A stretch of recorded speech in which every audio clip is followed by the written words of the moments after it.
Okay, first of all, this is not an OEM Toyota tailgate storage. I actually used marine hatches because that enabled me to keep the center structure of the tailgate while also taking advantage of the space in the tailgate to get some additional storage. The plan is to place these clocks around the vehicle and so that you can get an accurate representation of how long it actually took me to do the job. I'm not going to edit the video down so that everything looked perfect. If I run into mistakes, you'll see what those mistakes were. If I have problems, you'll see what those problems are and how those problems were solved. That's the goal. There's some center structure on the tailgate that I would like to keep in order to maintain the rigidity of the tailgate. So I've decided to go with marine hatches, which should give me a solution that allows me to have storage, keep the rigidity of the tailgate, and perhaps even give an OEM look to the install.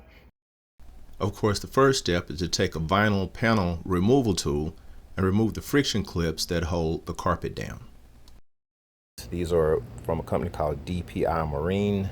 These are 11 by 19. And I have some paint that looks close enough for government work. Look at this. So this is original. Of course, this is what I'm going to paint. It looks very close. And the color is from SEM. This is a color code. It's called Monterey. So I'll go ahead and get the hatch painted and I'll come right back. Hit it with some wax and grease remover. And I'm still gonna scuff it just a tad with a Scotch-Brite just to try to make sure the paint adheres. In fact, I have some adhesion promoters. Yeah, hit it with a little adhesion promoter.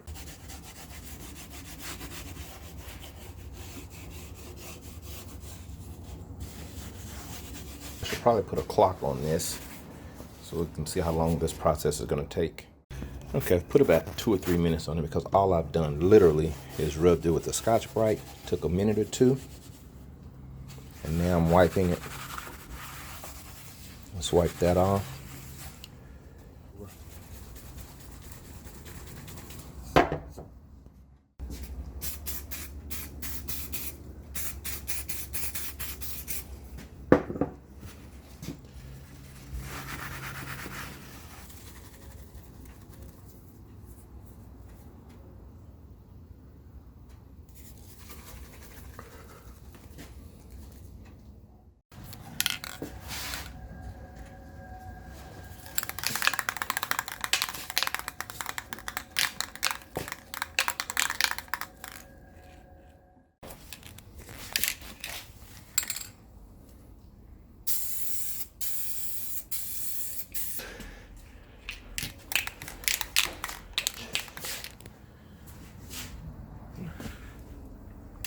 In fact, I may not finish this today. What I might do is just paint these today. It's only been about 2 minutes, but it's still wet.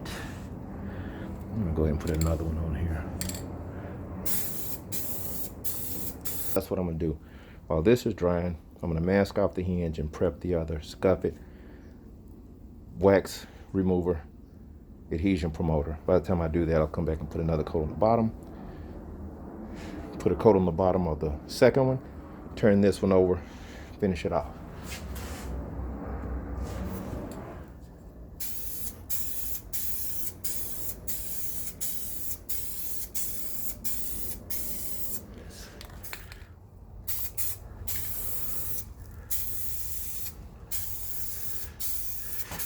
Oh, it's okay. I'll go ahead and turn this over.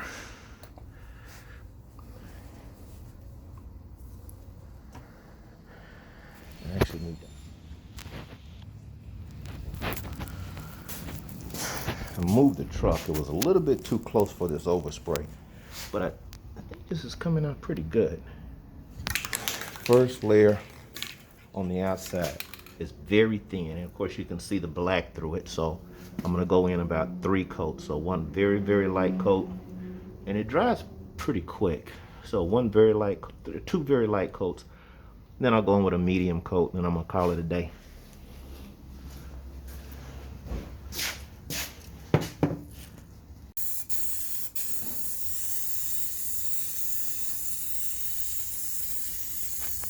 All right, just checked my email, responded to a couple of emails. Go ahead and hit it with another coat.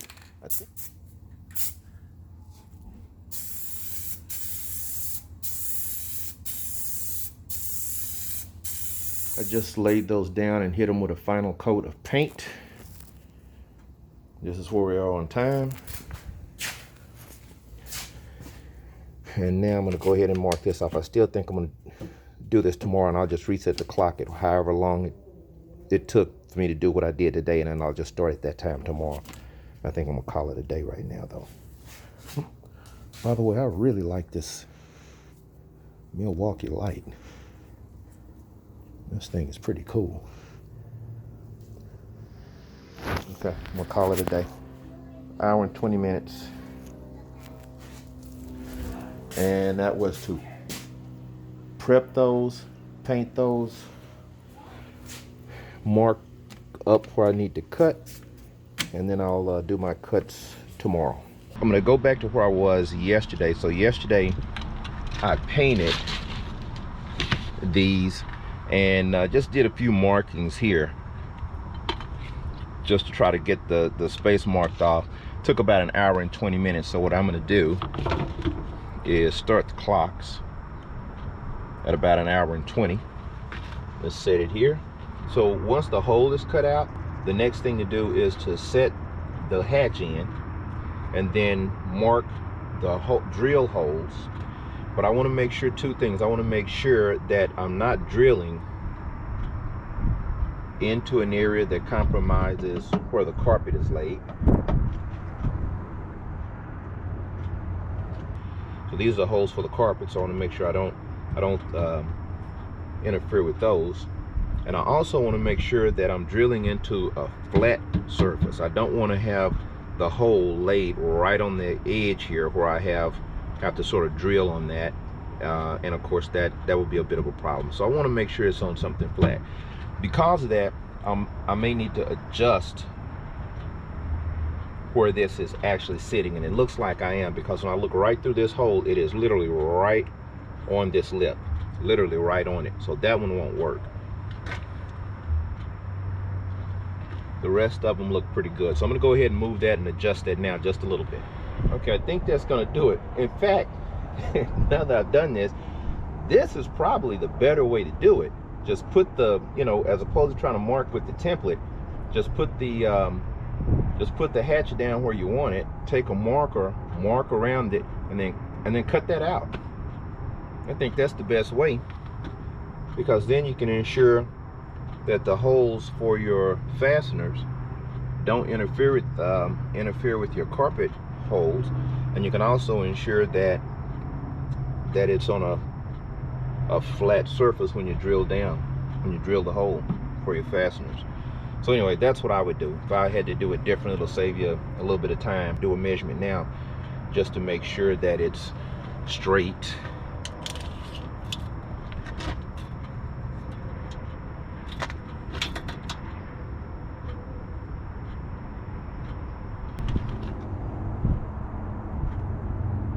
I think that's gonna do it. Get something to mark that with. I think we're gonna be good. Let's see if I can find something.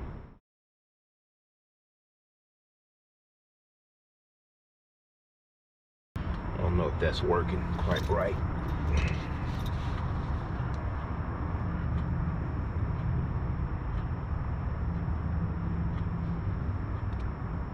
I don't have anything to write with. That's not working either.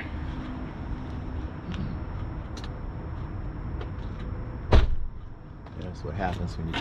I didn't want to make a lot of noise. I live in a development with other people around, and so I just came up to a parking lot just so I could make these cuts and it not be so noisy. So if I can get these cuts, I can get back home and finish it up.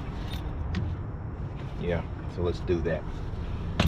All right, let's see what tool to use on this.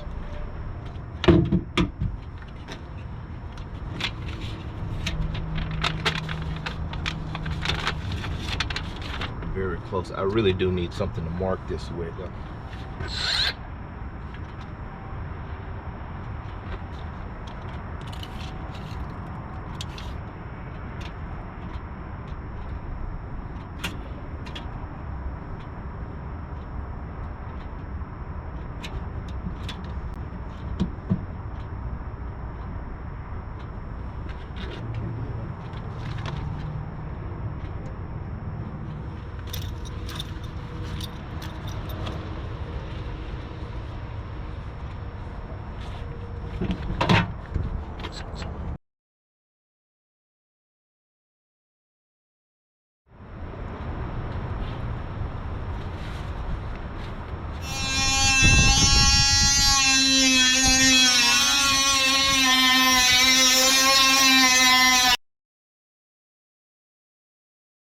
The first hole set and ground out. It's not perfect, but I'm going to make sure the hatch is straight. My batteries are down. I'm almost 3 hours into this job. I think what I'm going to do is go charge my batteries, because I'm literally in a parking lot here, just so that I don't disturb my neighbors. I think what I'm going to do for this side, to save time, I'm going to go 3 1/4 in, and I'm going to make sure I mark the entire area that needs to be cut out, because I didn't do that. I just scribed a few lines and then winged it, and that's not going to be the best way to do it. So anyway, hopefully in this video it'll be sort of an exercise of the things that went well and the exercise of the things that didn't. So I'm almost 3 hours into this, and that includes painting.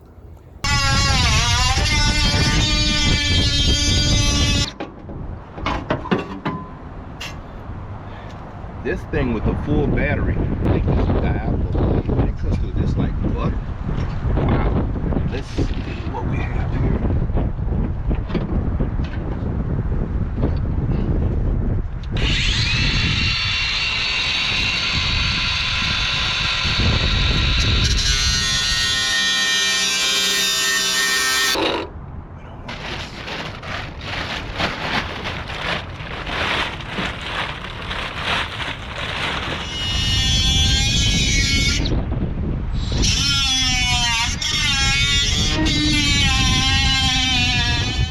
Okay, this fits.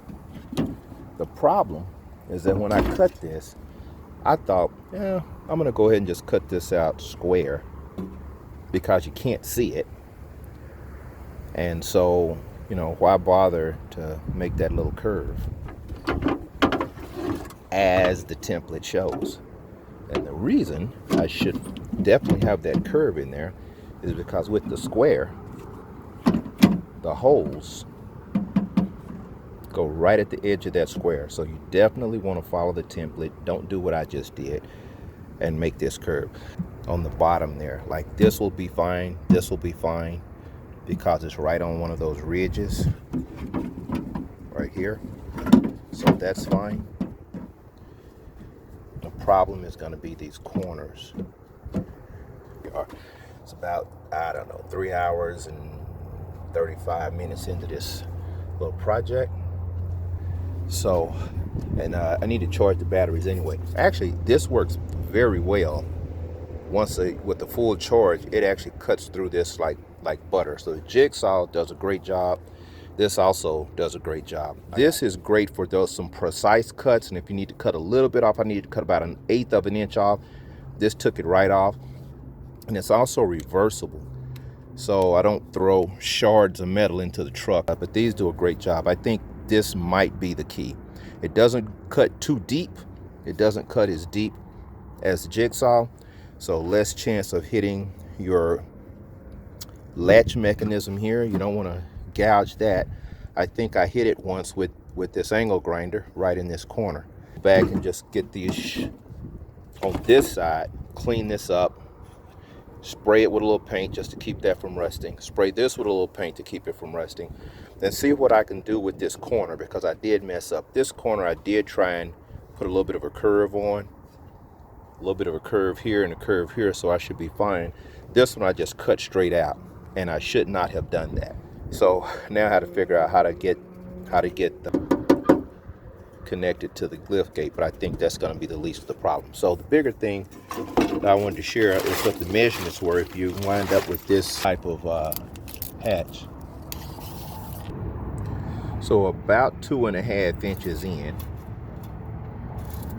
looks like I'm at, yeah, so this, my line wasn't straight, but this is 2.5 inches. That was my intent all the way down. I may wind up straightening this up a little bit just so that it is 2.5 all the way down. All right, that's it. So I'll leave the clocks running, drive home, and finish this up.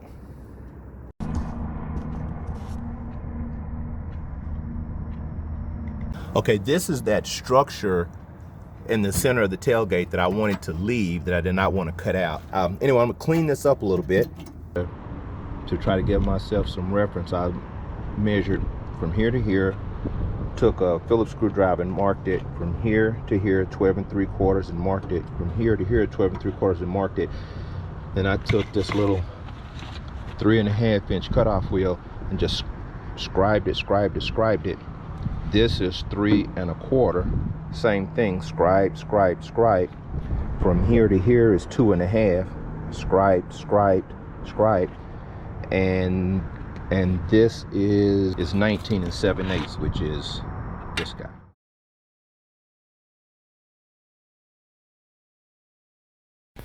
Okay, I just got back to my garage. And I sort of got out and got carried away and went shopping. I went to Harbor Freight, picked up a few things, stopped at the store. So let's see, I need to reset these. I still haven't charged my battery, so what I'm going to do, I'll set these clocks as soon as I'm ready to come back out and start working on the vehicle. Then I got an aluminum rod from Home Depot. Hopefully this is gonna solve this problem. On here you can see I've followed the template and put a curve in it. That's what you should do, so definitely do that. On this one I thought, hey, why not? It's not gonna be seen anyway, so I just cut a square out as opposed to trying to, you know, do a curve. The problem is when you lay the top in, where you drill the hole for your tie down fastener, that corner is right there. So I should have arced it so I'd have somewhere on the metal to actually drill a hole, but I didn't. So this square comes right up to my hole, as you can see in there, and that's a problem. So, and it's done the same thing on each of these corners. So the plan is to get this lined up where I want it, drill a hole here in the sides where I want it so that it doesn't move. I have a little bit of wiggle room in there.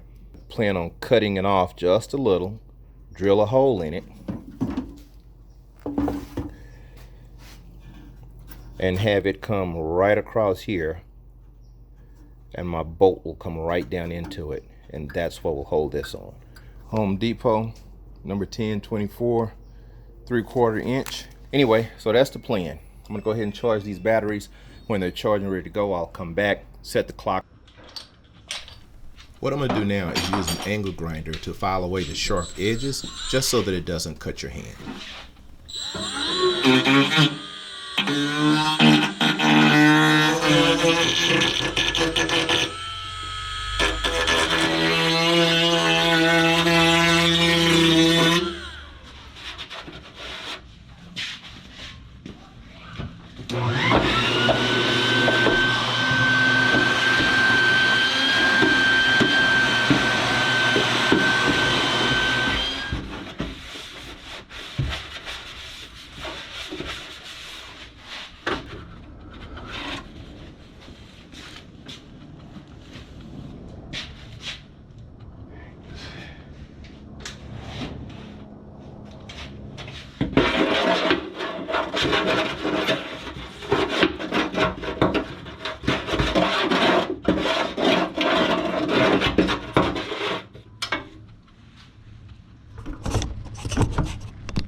So running a magnet is a good idea. So I'm gonna hear the top rating. Yeah, I don't really.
As you can see, I'm struggling a little with where to cut the holes out of the carpet in order to install the hatches. So what I ultimately decided was to measure from the edge of the carpet to ensure that I had a symmetrical hole for both hatches. That was the solution that ultimately worked.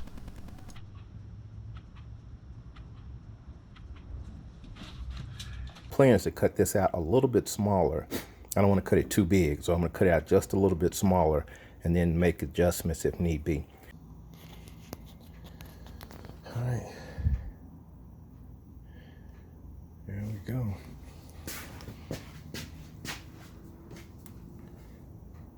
It's nice and clean. Took forever to do that though. Now I'm gonna get some foam from Joann's Fabric. I'm gonna go ahead and button this up. I think I'm gonna go and get some black oxide screws. I think that'll look a little bit better than these shiny screws. Not that it matters at this point. I just put 2 screws in it just to hold it down, hold it in place. Anyway, that's it. The foam batting for the tailgate base was from Amazon. The foam to secure the latch was from Joann Fabrics. Of course, the black paint was simply Rust-Oleum, and of course that was sourced from Home Depot. And what you're looking at now is the underside of the tailgate hole, where the cutouts use the shims to address the mistake made in the corner. The solution worked quite well. On the side that did not have, the side that I cut the curve in, I was able to use a 10/24 and 3/4 length, and the one I had to put this little shim on, I went 1 inch to compensate for this. Okay, this is it. I get some black oxide screws. They actually look brown.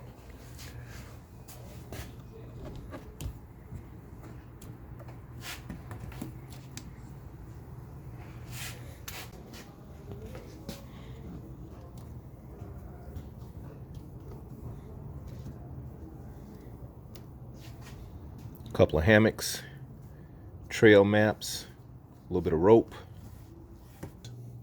I hope this video helps. I also hope you'll like, follow me, and subscribe as I fix, repair, and upgrade my backyard find.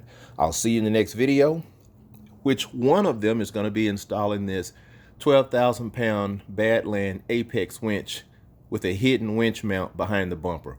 I hope you'll watch for that.